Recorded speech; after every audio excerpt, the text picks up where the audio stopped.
Are you a nonprofit leader struggling to make sense of social media? In this episode, I'm actually going to take some data that I gathered from Hootsuite in their social media trends for nonprofit organizations, just unpack it, give you my commentary, and hopefully provide you with tons and tons of value. So, this is the 2025 social media report for nonprofits. I got this data from Hootsuite, one of my favorite sources for social media information, trends, analytics, but also strategies. And I'm going to just go through it step by step with you. Now, I will note, this is not the complete report. I definitely took some of the highlights that I feel are most relevant to the people that I'm communicating with on a day-to-day basis surrounding social media. So I wanted to make sure that you knew that this is not just like me reading off their report. This is me actually taking the high-level information that I think that'll be most valuable for you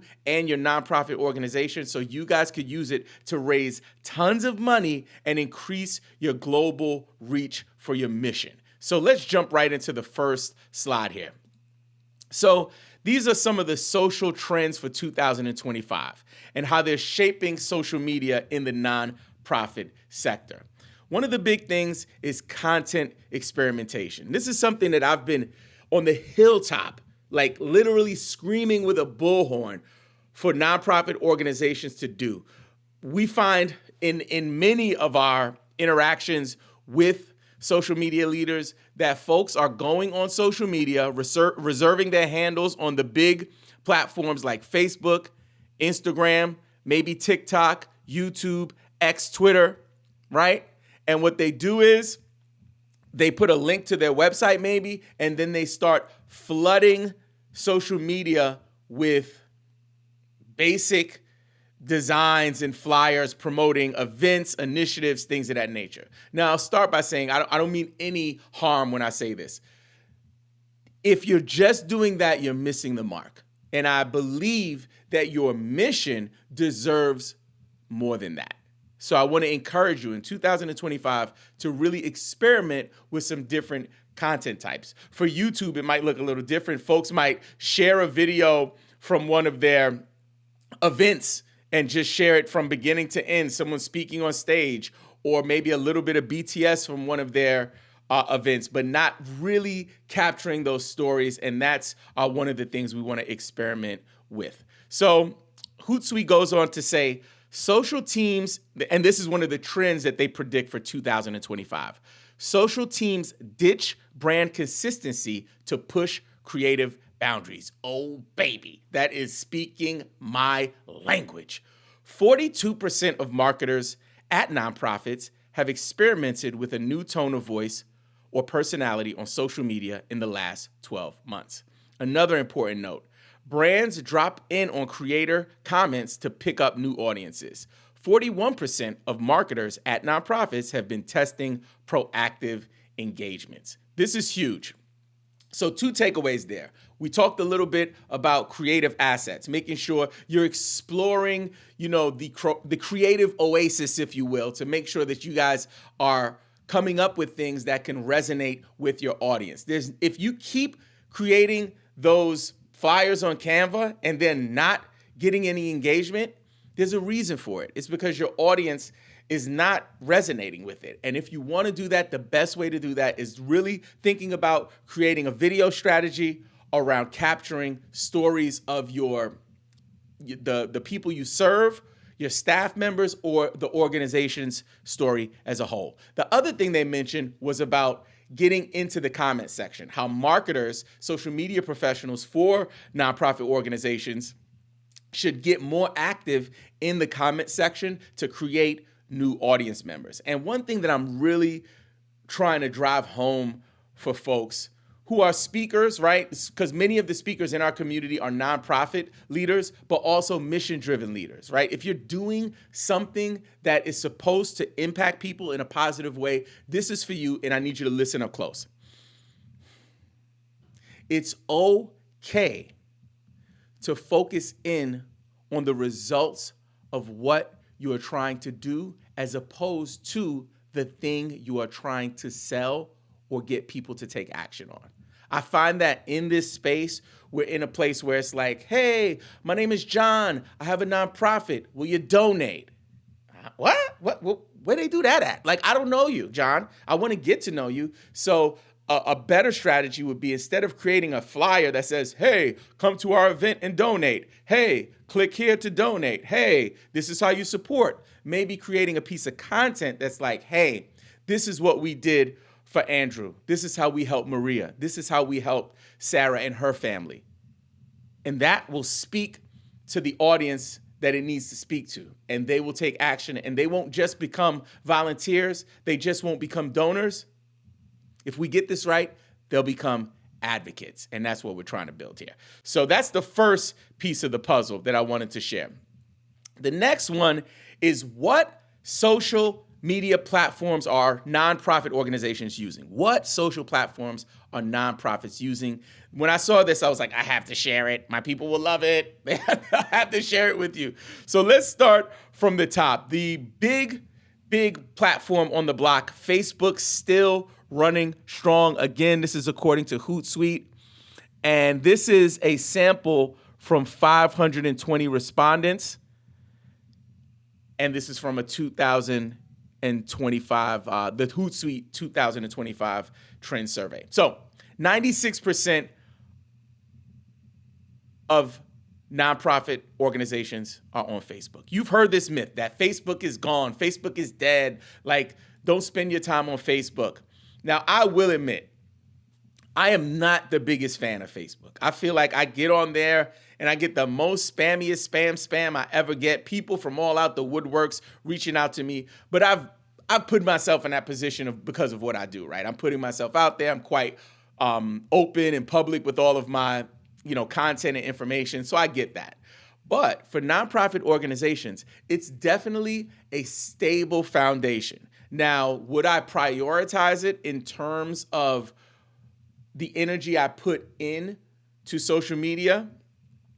It would be a part of the priority, right? It wouldn't be the main priority because there's so much happening on the other platforms, and we'll talk about that in a minute, but I wouldn't neglect it. I would definitely allocate a percentage of your bandwidth or your resources to Facebook, specifically Meta ads. So if you are not running Facebook ads, I think for your nonprofit organization, it's a great way to improve in terms of awareness for your cause and movement, but also a great way to get some of those conversions if you're trying to get some donations. So that's Facebook. And then the Meta twin, which I think is really cool, that Instagram is 92%. So 92% of nonprofit organizations are using Instagram, which is huge. And it shows that they're kind of working hand in hand. So if you're on Facebook, I would strongly recommend just getting on Instagram as well. Many of the organizations that I have spoken to or worked with in the past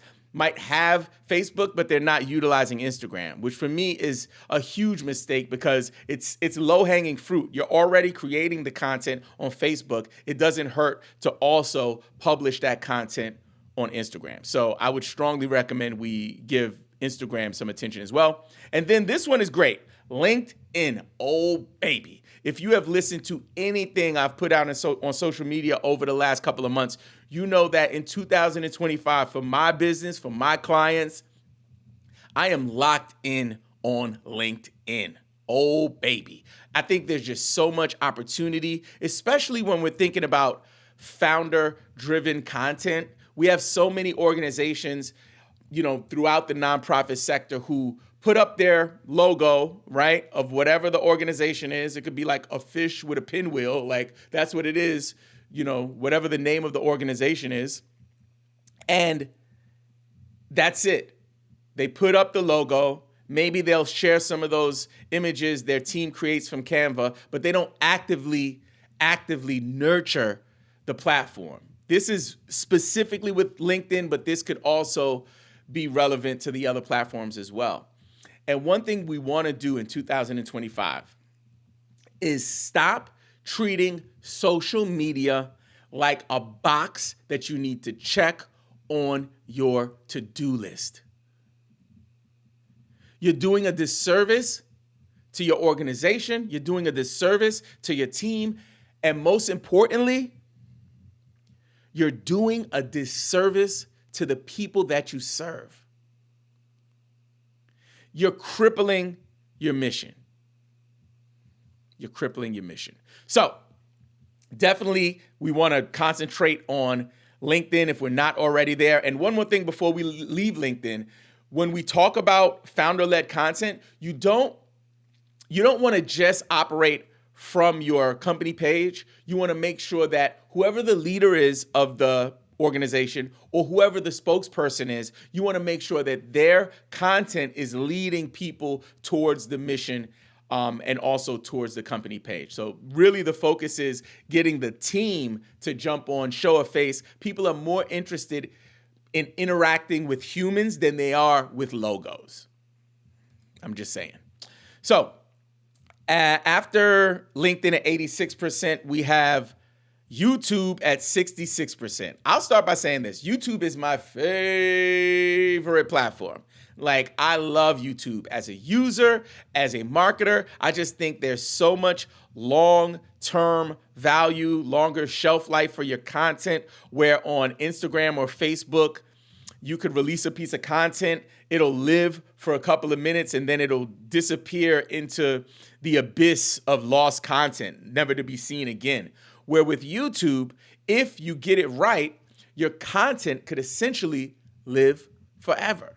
It has a longer shelf life. So if you're creating content that's bringing value to your audience in a way that years down the line, people who have that same question, people who have that same concern, people who have that same problem will be able to reference your video for years to come. Think about it. How many times have you needed to solve a problem, something as simple as, I don't know, changing a valve on your furnace in your house, and the first thing you did was go to YouTube?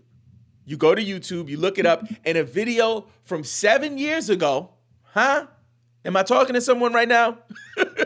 A video from 7 years ago, shot on an iPhone, mad rickety, shaky, with over 2 million views, provides the solution that you're looking for. So when we think about social media, we always want to provide solutions to people's problems, but specifically on YouTube, that is the cheat code, if you will. That's how you really create content that has a longer lifespan than other social media platforms. So I want to make sure you guys are trying out YouTube this season or this year if you're not already. But if you are on YouTube, please reach out if you need support on figuring out a strategy. If you didn't know, I did spend a portion of my career with vidIQ as one of their founding creator coaches. So my job literally was like to wake up, get on camera, and like coach creators about YouTube. So like I love this stuff, but I've learned a bunch. I don't know the most. I'm not gonna sit here in front like I'm the best YouTube specialist in the world, but I am in fact a YouTube specialist. I'm just saying. Make sure you guys knew that. 60% of nonprofit organizations are on X, Twitter.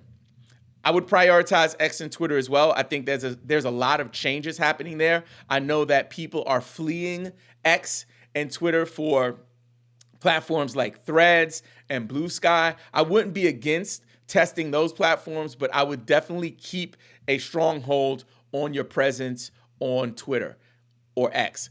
If you are not on Twitter and X, I wouldn't prioritize it. And for new social media teams, people who are brand new to social media with their nonprofit organization, I always recommend this rule, and this is very important, so listen up. Focus on one platform, but reserve your handles across all platforms. So focus on one platform to start, but make sure you reserve all of your social media handles. Very important. The last thing you want is if the name of your company is, Hits Different, Hits Different Inc. or whatever, Hits Different, and then your handle on Facebook is Hits Different, and then on Instagram it's Hits Differently, and then on X it's like Hits Different. Like, you want it to be across the board, if you can reserve the same handle across the board, I would recommend that. And there are even websites out there that will help you to check to see if your handle is already used. So I would reserve the same handle across all social media platforms. So after X is 60%, we have a huge drop. So we went from 96, 92, 86, 66 to 60%, all the way down to 27% with TikTok. If you don't have TikTok on your phone right now, you won't be able to download it. We did an entire episode about TikTok recently if you want to check that out. But if you are on TikTok already and you have an account, I would recommend make sure you stay active there as well. Next up is 16%, which was very surprising to me. Threads. Threads made it in here, which is the X Twitter version or app that Facebook and Instagram over at Meta, those folks at Meta released. Then we have WhatsApp, which is another Meta product, Pinterest at 7%, and then Reddit at 4%. One of my buddies told me that I really need to lean into Reddit. I tried it out at the end of last year. I do NBA content as well, and for my NBA content, I tried, and it was just a lot, man. If in fact you are on Reddit and you love the platform and you love to engage there, I think there's a lot of opportunity there. I think for me, the forum that I was in, the people were just really, I don't want to say, they were prejudiced.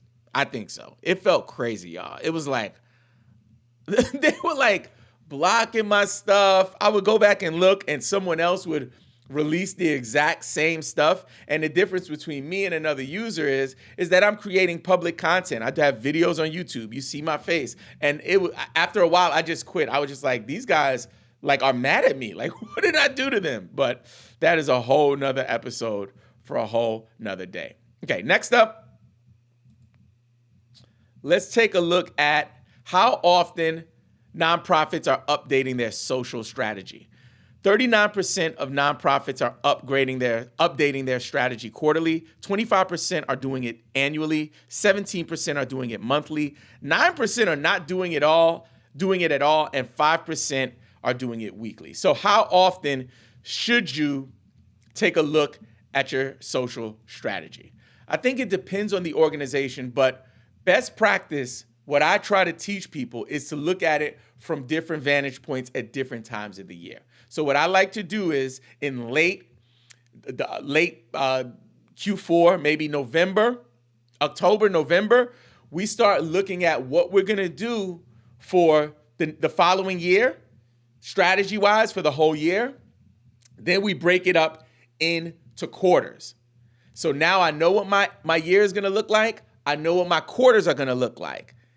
Social media is very fluid. It changes, things change, businesses change, nonprofits change, the works, right? So you want to make sure you have some flexibility. So then what I would recommend, once you have the annual and quarterly plan broken down, then I would take it to monthly.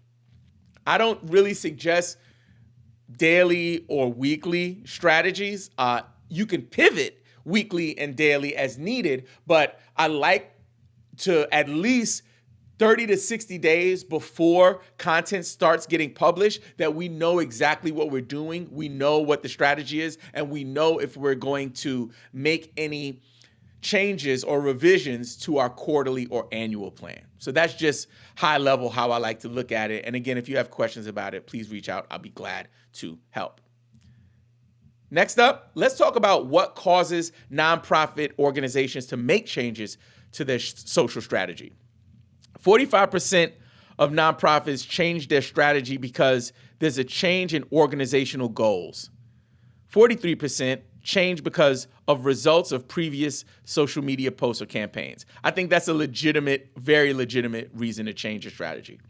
30% change to target social platforms, algorithms, and updates. That's something listen, we have to be mindful of algorithm changes, but if you're creating really good content and you're also telling the story of your organization, it'll work. You might have to make minor changes, but pivoting your entire strategy because of an algorithm change is not always the best plan. 25% of folks change because of new audience insights. 24% change because of cultural opportunities like memes and trends. 23% change because of team resources, including bringing in an external agency. 21% of folks change because of news, updates, or on their brand guidelines. 17% change because of major news or cultural events. 16% change because of new management. 12% change because of their target audience changing.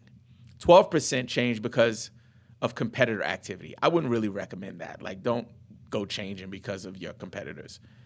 Another 12% change because of new social media tools. And the last little bit changes because a crisis specific to the organization. So for me, I think these are all legit. Some of the ones that really give me kind of a red flag are algorithm changes and also competitors. Again, pivoting and changing your weekly publishing schedule, things of that nature is fine. But when you shift your entire social strategy based on things that are external, you know what I'm saying? I think that's where I kind of have a red flag. Again, I'm not against doing that when the time calls for it, but generally speaking, I'm really about leaning into the content being right and then everything else working itself out. It's what I call algorithm-proof content. Algorithm-proof content. Okay, so next steps. Before we close out, first thing I want you to do, if you're starting your social media journey, or if you guys are trying to refresh what you're doing on social and you want to take a look to see how you can improve for 2025, first thing you want to do is budget for social. If you haven't already allocated funds for social media, what I would do is I would talk to leadership about looking at your marketing budget and seeing if you can make some type of an amendment to get some resources for social media. Far too often in the nonprofit space, far too often folks look at social media as something that doesn't cost money to run. They're like, oh, it is free, right? Yeah, it's free. Like, just get some images and put it up there. We got an event on Friday. What's the strategy? Promoting our events. Huh? No. Social media costs money.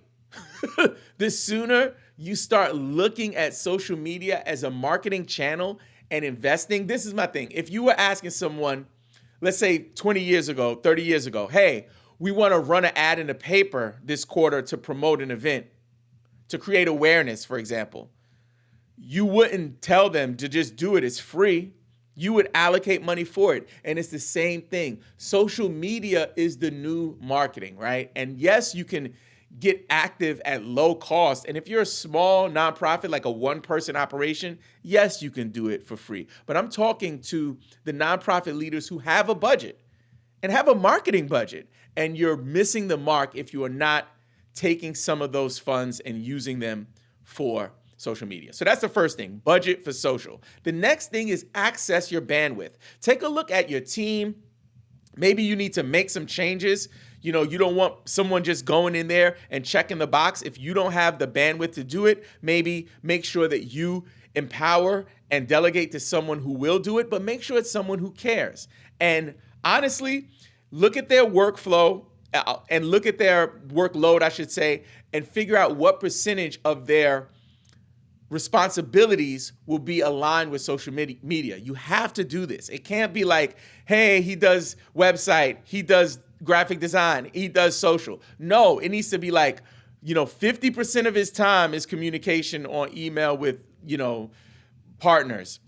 20% of his time is on graphics. 20% of his time is on social. You need to break it down and make sure that the different responsibilities are spread out in a way that will benefit the organization as a whole. And the last thing is, if you are looking at all of this and you're like, what the heck, Robin? I don't have time. I don't have patience. I don't have team for this. Get help and get started. If you get help, there are people like myself. And if you want to connect with me on a phone call, my information is on the screen. If you're listening at home, it's bit.ly/Robin for Hire. That's bit.ly/ROBINFORHIRE.